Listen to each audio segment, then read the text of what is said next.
Hello বন্ধুরা, তোমাদের জন্য ছোট্ট একটি ভিডিও নিয়েছিল। ভিডিওটি ছিল আজ শুভ জন্মাষ্টমীর। অনেক অনেক শুভেচ্ছা তোমাদের সবাইকে। জালালপুর রথেরবেলা কমিটি থেকে মহাপ্রভু মন্দিরে আজ নিত্য নতুনভাবে উৎসবের আয়োজন করা হয়েছে। সুন্দরভাবে র্যালি বের করানোর কথা ছিল, কিন্তু র্যালি তো হয়নি। তাই জন্য এখানে মহাপ্রভু মন্দিরের কাছে কীর্তন করিয়ে সব কৃষ্ণ রাধাকে সাজিয়ে কত সুন্দরভাবে ছোট ছোট বাচ্চা রাধা কৃষ্ণ এবং অনেকেই আছে যে বাড়ি থেকে সাজিয়ে নিয়ে এসে মন্দিরে বসেছিল। কত সুন্দর লাগছিল, যে যেভাবেই পেরেছে নিয়ে এসেছে।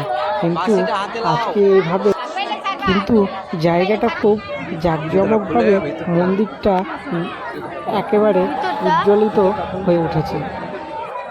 আজকে মহাপ্রভু মন্দিরটাকেও সুন্দরভাবে সাজিয়েছে। দেখতেই পাচ্ছ তোমরা কত লোকজন এখানে এসেছে। অনেক জালালপুরে যতগুলো এই পাড়া ওই পাড়া থেকে এসেছে, সব মন্দিরে এসে কীর্তনের জন্য বা জন্মাষ্টমী পুজোর জন্য। আজকে কৃষ্ণর জন্মদিন, তো দেখতেই পাচ্ছ তোমরা কত সুন্দরভাবে এখানে পুজো প্রদর্শনী হচ্ছে এবং তার সাথে সাথে ঠাকুরের মন্ত্র আর কীর্তনও হচ্ছে। তোমরা দেখতে পাচ্ছ প্রচুর লোক।